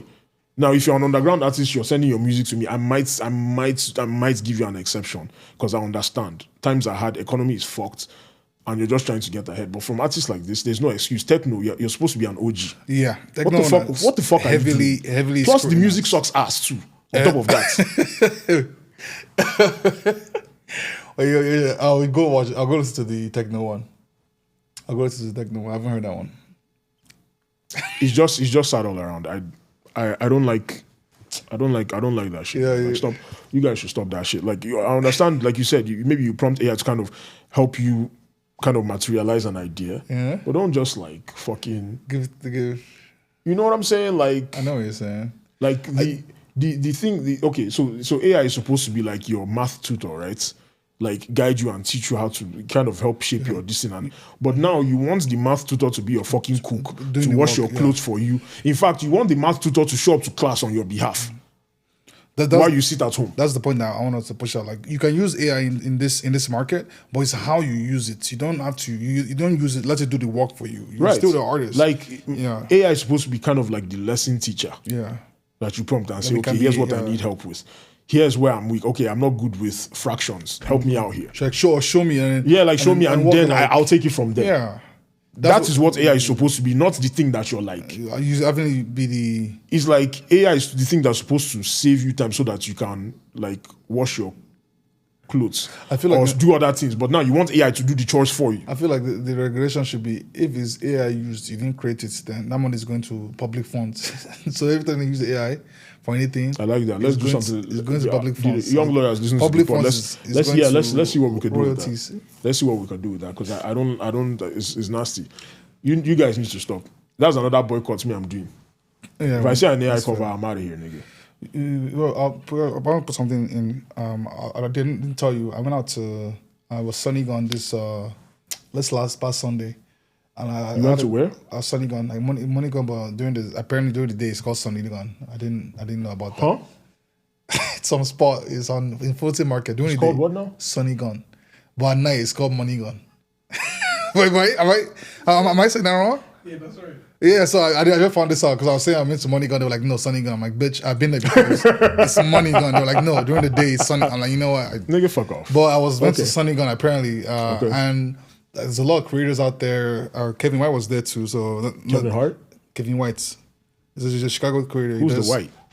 Okay, sorry. That's his last name, you bitch. His name was the White. I'm sorry. But he's out there. I saw a bunch of new creators as well too. It was really nice. And some guy approached me. He's like I watch you guys do stuff, and then like I was like, look at him. I was like, wait for it. It's not okay. To be fair, it's not some guy I know. We went to Truman like when I was like a long time ago. Oh, so I didn't see these guys in I don't know. And he said he watches our stuff. He just he just very like on the low. Like I listened to your last episode. It was pretty nice. It kind of took me off guard at first. Wow. And I was just like, oh yeah, like I was actually like, you would listen to it, like yeah, like and then add some takes on there. So I like that it's getting more, I guess, regional for us or more local for us. Yeah, where people are. We're slowly turning into Chicago legends. Let's not go that far. Chicago legend is crazy. That's why I said slowly turning, like Afro beats, like. Oh yeah, sure, because there's no foundation of that. Yeah, there's no, like, who else is here doing in the city doing it? Like, I mean, listen, I feel like sometimes you guys give yourself the flowers. You have to give yourself the flowers. I still don't think that you understand the magnitude of what we're doing. Eventually, it will hit your head like a ton of bricks. Yeah, I don't know. But yeah, I think like it surprises you just how much we're doing. Like every time I tell you, like, oh, this is what's happening, you're like, wait, what? For real? If you can tell me, I'm just happy to be here. That's cool too. I'm more than happy. I am overjoyed to be here. I love doing this shit. This is what I do. But I still can't get used to. I've not gotten used to people approaching me about the pod. Yeah. I was at Elion Thomas' concert. Yeah. We're leaving, like in that whole crowd of people, and somebody came up to me. I was like, bro, like, you're the podcast guy, right? I was like, oh shit, like you can identify, I know we're putting ourselves out there, but it's still like, I don't know if I will get used to, I'm not complaining, no. I'm just saying like, damn, like people outside meeting you and saying I know you, like I watch your shit. It's like, that's crazy, man. And I love that people do that too though, because you could just stand in the corner and just look and in that podcast, nigga, you don't say anything. So the fact that you're stepping up to me is like, it also makes me wonder how many people have seen me outside and are like, wait, I know him. That's what I wanted to, that Sunny Gun stuff. For the Sun, they have one this Sunday, but I won't be there. Okay. But I was going to ask us if I was able to go. I was going to ask us to go.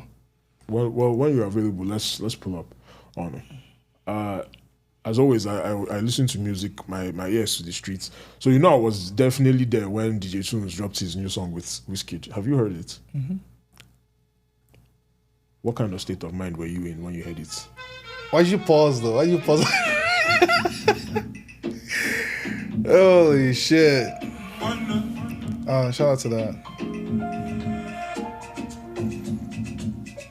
Give us a Wizkid Ozedikos executive produced project.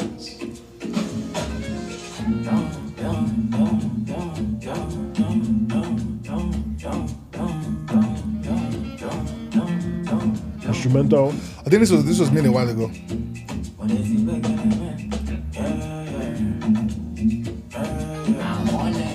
State of mind.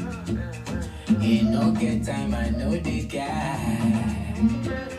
Come fix me up, I'll fix your life. I like what he's doing.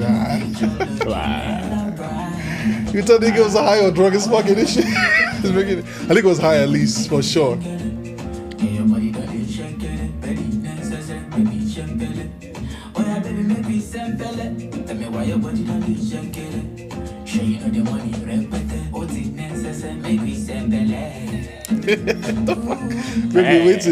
That's the good flow. You can say,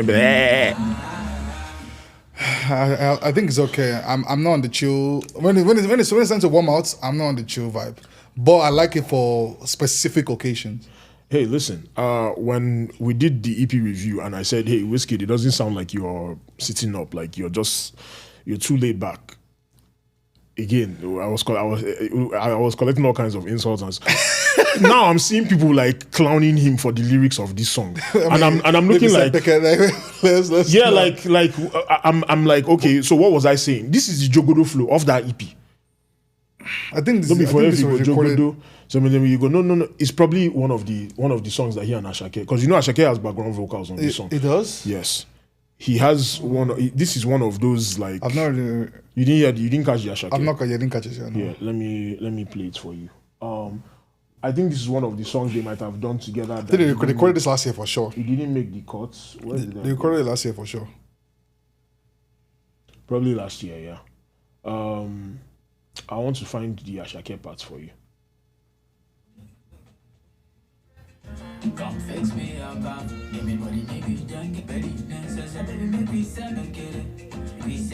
Skip. But you're skipping and you're like, it's sounding like how it sounded. It's sounding like a continuation, right? Ashake.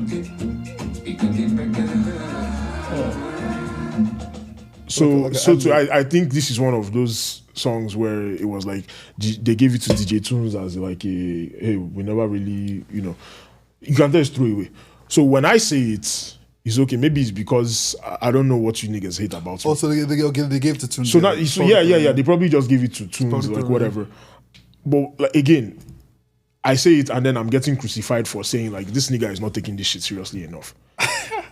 I think this, but because of when this song was made, that's why I think now it will be different. If you made something now, I know they make something now, but it won't be sound like. But that's what I'm like saying. now. He's the same approach and state of mind as what he gave you on the EP. So when I say this EP is not hitting because Wizkid is not really taking anything seriously, it's like, oh, you're being too harsh. No, the EP was not as like this one. The EP was better than this.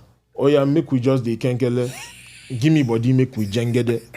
Yeah, your body done the second. Very necessary, baby. Sempere. Bro, don't say anything. Oh yeah, baby, make we sempere. Don't be like that.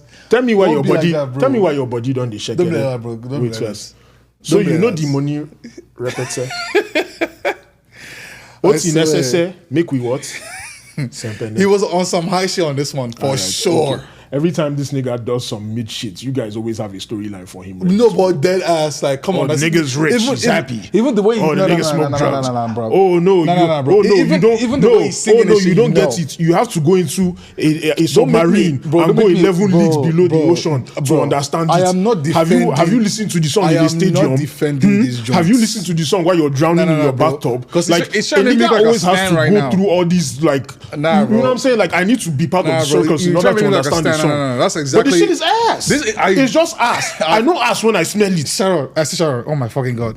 I know ass when I smell it. And you're trying to tell me it's birthday cake. I swear. I don't appreciate that. No. So I'm not a stan because I have a friend that is a stan. She would defend this to the points. But I'm not a stan. I can agree with you that this is all right? That's why I didn't really like it when it came out. But what? But I can just tell this song was not made recently. It doesn't matter. For me, it does in a sense because you are criticizing him on that chill shit, Abi.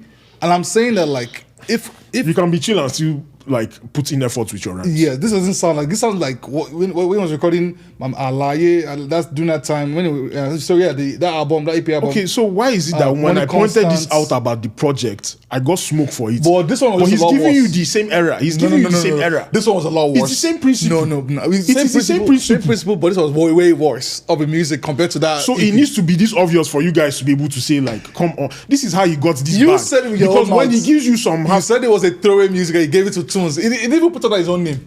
So come on now, let's not do that. Okay, so we're going to keep doing this thing where Wizkid serves you ass, and then you guys will be like, no, it's not ass. Technically, it's just ass crack. Technically, it's just one cheek. Technically, it's just the cough. But it's not a whole bowl of ass that is delivering to you. No, it's not ass. What more do you need? I give it a 4 or 5 out of 4 out of 10. So it's not ass all the way, but it's still ass. I agree with you, but like I think right now like it's not on that situation where like it's not that bad. Huh? The song was not that bad. All right, next song, make we the sempene. Another verse that I heard. Stop saying the fucking lyrics, bro. Okay. Let's not do that. Oh, the nigga can say, but I can't. Let's not say the lyrics, bro. Let's not say the lyrics. All right. Let's move on. Here's another song that dropped. Ashake and Black Bones. But yeah, listen to this. Yeah. But just I only want tickets.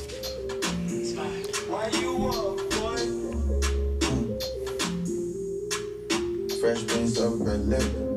Mama Nikki, you got them. Bad girl says she want Chanel. What Ashake is this? Black Bones. Nike, everything correct. Me, I just say you the best. Bel-Air. Yeah. I like the hook. But what I really want to talk about is Ashake's verse. Girlfriend, the mini baby. 1, 2, 3, 4, Cartier. Stealing for like this Suarez. Stones at the diamonds flawless. But I come back with my look at. Too many scopes in my finesse. And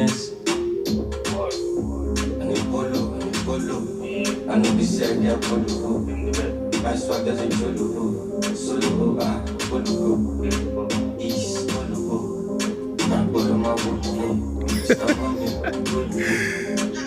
Fresh Prince of Bel-Air. It didn't really go crazy in this feature. It just He went, yeah, he didn't really go great in this picture. All right. Your girlfriend, Emini Baby, 1, 2, 3, 4, Cartier. Steel, Bolaji Suarez. Stones and the Diamonds, Flawless. Mortal Kombat with my Lukeng. Too many scoping, my finesse. What does that even mean? Mortal Kombat, my Lukeng? Let's keep going. On a polo. And no be say I get Apollo. My swag, just the cholo. Oh, solo. Ologo is Ologo. Fine boy, Omo Awolowo. Mr. Money, I be Bololo. Tell me this is not the same quality and plushness of ass that you just heard Whiskey. Yeah, it's the same. And I am so glad that this is happening because I feel like I'm vindicated. Because when I say it, and I'm not trying to do hot takes or be the solo man or some you know, I'm just like, yo, this is what I'm hearing. When Okuchi says it's a problem and he's a hater. When these niggas now come out with supreme ass, then it's like, oh, it's okay for everybody else to say it's ass. Read Black Bones. No, Black Bones is cool. I'm not really like he's vibing. What did Black Bones say? Yeah, no, let's say you gotta be fair. Why go they chase when Amigo they catch? Kele de my DM say she love my charisma. Say she love a tall black boy and Nami BM. Rolling on my wrist, expensive, move executive, 10-car fleet like a deputy. It sounds a lot Only better. chase the president's front row. A lot better. Black in the country be like Shabuzi. Black in the country. Yeah, be like Shabuzi. What? That's decent. You Black know, Bones so once again, and that's the thing. I'm not always right, but I'm never wrong. That was what I was trying. Can to you imagine? That was what I was trying. Can you imagine? That's what I was trying to prove there. The last thing I wanted to talk about, and I don't think anybody else is peeping this, but for Maven's 14th year anniversary, speaking of AI, they used an AI trailer for the fucking. I saw that shit. You saw that shit with the four girls with their backs. I thought that was a fan creation. I didn't even know that was actually. No, that's Maven work. Nasty work because you niggas definitely got the money if you wanted to do that. But I think with that they were also trying to tease what is essentially like Nigeria's first girl group in 10, 15 years possibly. I think that's the next signing announcement we're going to get from Maven. The girl group. I think we're going to. Are we going back to groups? I'm going back to groups now. Boy bands. That isn't boy bands. The most we've usually had in Nigeria is like 3, for the most part. For the most part, Remedies was more than 3, right? It was 4 of them, I think. But usually you have 3 in the group. Star Plus is 3. Usually it's 3. Yeah, usually have 3. Star Plus was enough 4 of them. Am I tweaking? It was 4 and then I think it became 3. Yeah, I know there was. I know there was a. Yeah. And then and then there were 3, and so we usually get them in 3s. This is like 4 girls. So I did some digging, and I found this girl group that is called Mist, MYST. Isn't there already a group that is called Mist? I don't think so. Not that I know of. It's just them I know of. So I started hunting down like who are the potential artists in this group. I found one, Mira or Myra. Another one was Sucre. The other one is Trella. That's the thing about being in a group. You don't have to put too much work into your name. You can just pick something. Like the group is what matters. Yeah, the name can always change when you go solo. Because Sucre, Trella, I don't know. Mira sounds cool. I don't know who the Y is going to be. I think that's what they are kind of waiting for to complete the whole thing. I don't know who the Y artist is going to be, but my suspicion is that Maven Records is going to introduce a girl group to us. I think that's a major departure from what it is they've been doing. We've been complaining, streets have been complaining about them basically selecting the same artists, nobody that really stands out. This is different. I just hope that the execution is as special. I feel like is much deserved that they get a proper rollout, the artist development that they need. But expectations will be high. For a girl group, the first song you drop will be heavily scrutinized. So that shit better be fucking dope. Hire 10 writers if you need to, but you gotta get that shit right. But shout out to Maven for taking that step, because this is to me, I view it as an actual risk. I know artist signing is risky in general, but I kind of like this. This is different. I agree. So hopefully, they did as much as they could with Rasta. Rock Nation has taken over. I'm kind of hoping that we'll see how the album goes. We'll see how it goes. One thing that I really wanted to do today was to do like a listening party, because a lot of people submitted music to us. However, I don't know how much time we have. Maybe we could do like 2 songs. What you think? Can we do 2 songs, or we gotta wrap it? Amen. All right. So I asked you guys to, if you're an underground artist, I did ask you guys to email us some shit. Because whenever we post our Put You On series, like you see a lot of people like, oh, where can I send music? I want to send music. People are really loving it. The interactions are doing great. Yeah, I've been seeing that too. People are really loving it. So what I want to do is, and I'm sorry if I don't get to everybody. Actually, you know, when we did our live session, we also DM'd some shit too. They send us stuff, that live session? That's, yeah. To review? Yeah. Remember there was like a group brothers. They even sent us some coins. Yeah, we made our first bit of money. Yeah, 86 cents. I want to track down that DM because they did DM us. And I want to make sure. Bushman. There you go. Okay. Oh yeah, I remember now. Person now, yeah. Okay, so they have an EP out. They said, okay, here, May 3rd, they said, here it is, fellas. Okay, so you guys sent us links. I like you guys take your crafts very seriously, by the way, because you put a whole EP in here. You put another song in here, then you put another one on audio from Audio Mac. So I'm going to see if I can open this shit right here. See what I can do with it. It's called Triangle. It's an EP. It's by Beatmain and Bushman. Shout out to Bushman. When we're doing our live, they sent some coins in. What's playing? Before we start, then Bushman, if we are too harsh, don't be that mad on it. Sure, they said they don't send, no. Yeah, but okay, good. But it sounds good so far. What I'm already hearing. Which song exactly they want to see? I don't know what's playing right now. These are two brothers. Which song? They sent us the EP. Which song do they want us to hear from there? We might have to go with the first one. You think the last one should be the hardest one? I think first one will be the hardest one. Maybe we'll give them both. We should even need money more it. I don't know. How do you want to do it? Hey Siri, pick any number from 1 to 3. It said 2. Said 2? Mm-hmm. All right, 2 it is. This is Heard Right by Beatmain and Bushman.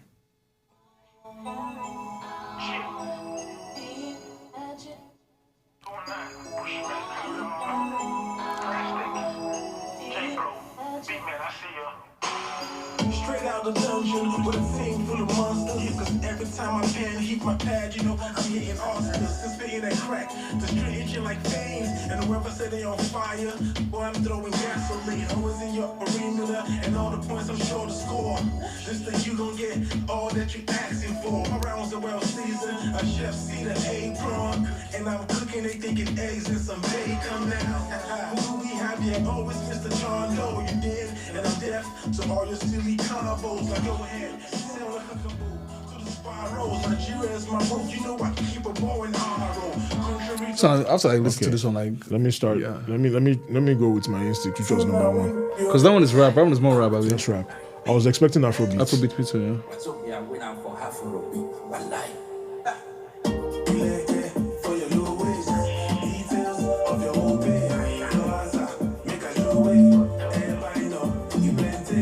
Do they live in the US?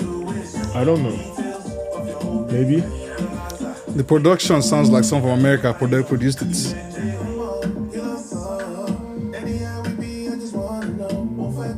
Okay.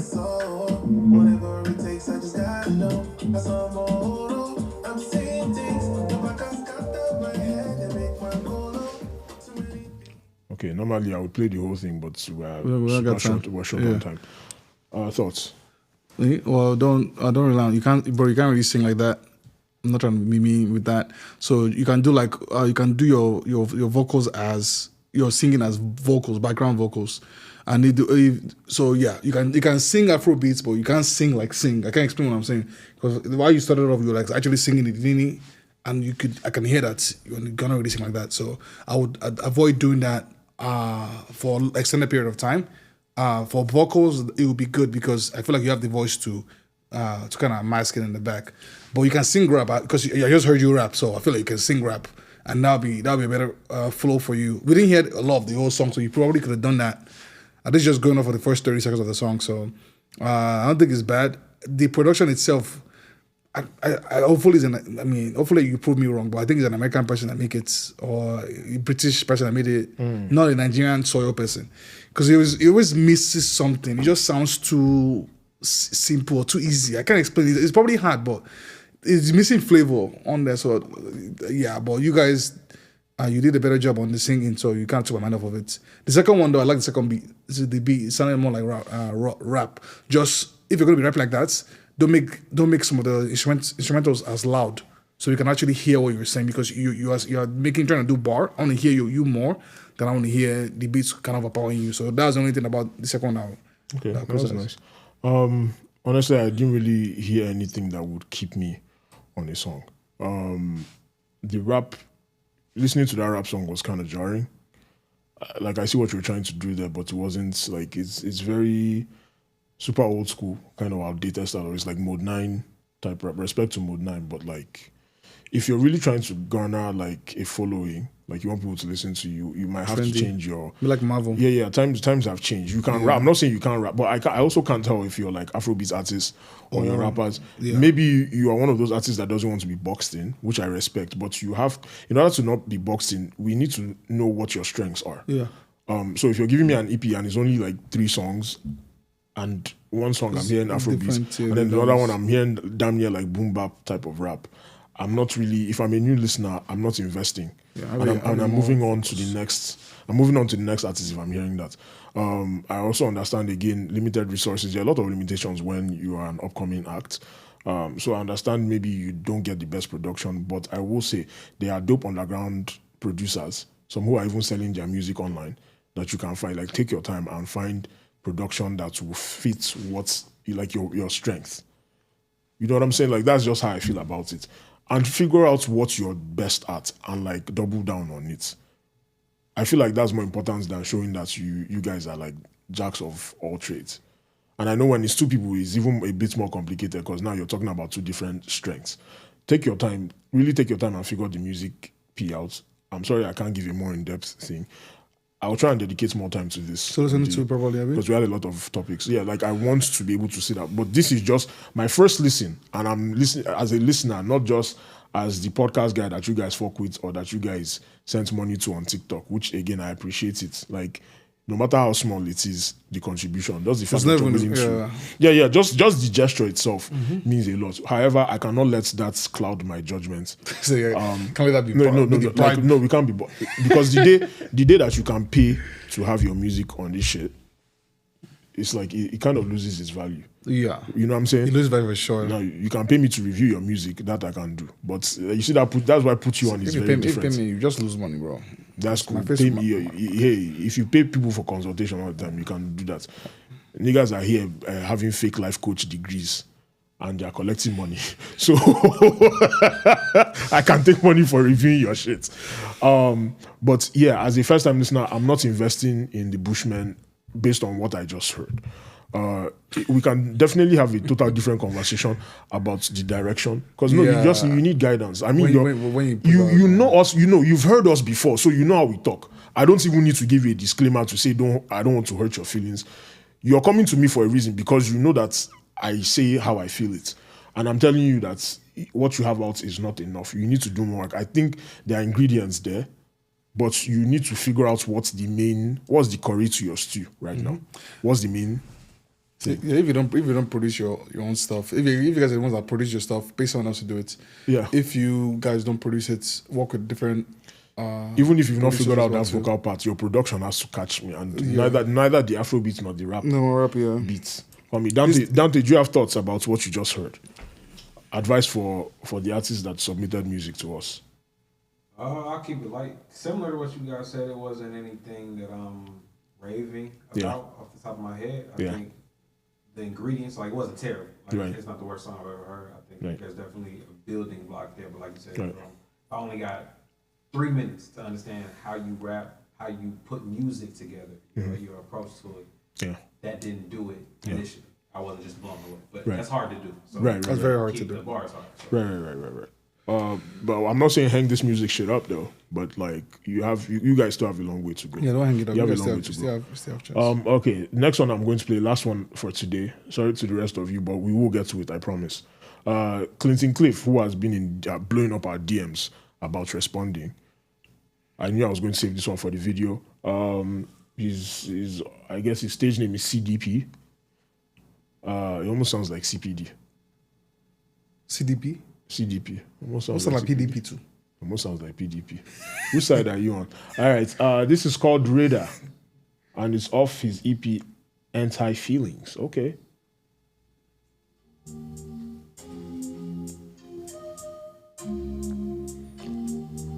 Right now, it's Chi, the producer.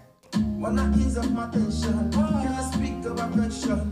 My problems, she will feed them my pension. Deny me attention, giving me stress. When I call this, bury my dress. When I digress, feeling my jealousy. When I plenty, I just guess I look so dusty.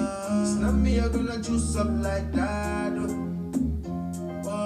It's not me, you're gonna juice up like that. It almost sounds like Runtown on this part. It's not me, you're gonna use up like that. It's not me, you're gonna use up like that. That is actually, it's not bad, but like. I'm not done with the try 5 minutes. I think his ad-libs is funny. Okay, I will say this. First of all, the beat sounds like something from an Indomie commercial.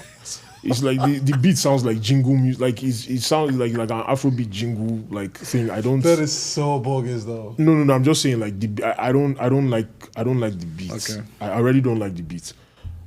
The opening kind of reminded me a little bit about old P Square. Like I was kind of getting a little bit of P Square. There are some funny lines in here. It's not me you're going to use up like data. You said something about dusty girls, but when you're rhyming, it sounds like you're just kind of going through an encyclopedia trying to figure out what rhymes with this. Yeah. It's not really. It's like you're rhyming for the sake of rhyming. Like you're rhyming in the way that they will teach a hip hop class in university. Like the teacher is just a cat in the hat type rhymes.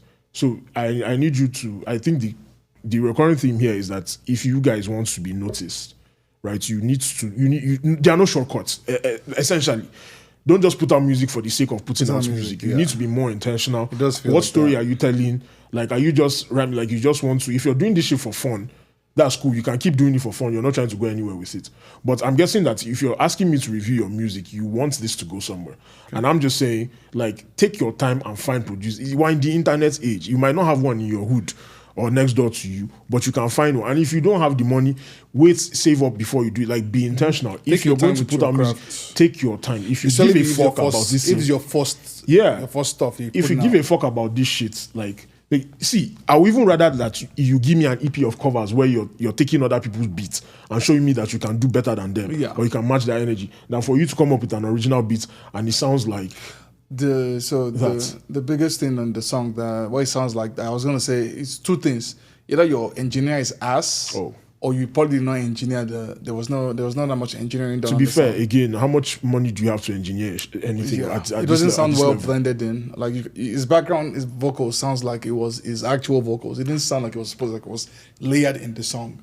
So that was why when I was hearing some of the stuff, I was just like, it sounds like he's just saying that. He's just so you can tell like the engine, he probably didn't. There was probably no engineer work on this done. He just kind of arranged the song himself and put it in there. Yeah, but I give artists that grace, like upcoming artists. You probably don't have money to pay an engineer. And I agree. You probably don't have any engineers close to you right now, like in your vicinity. That I can give you a pass on.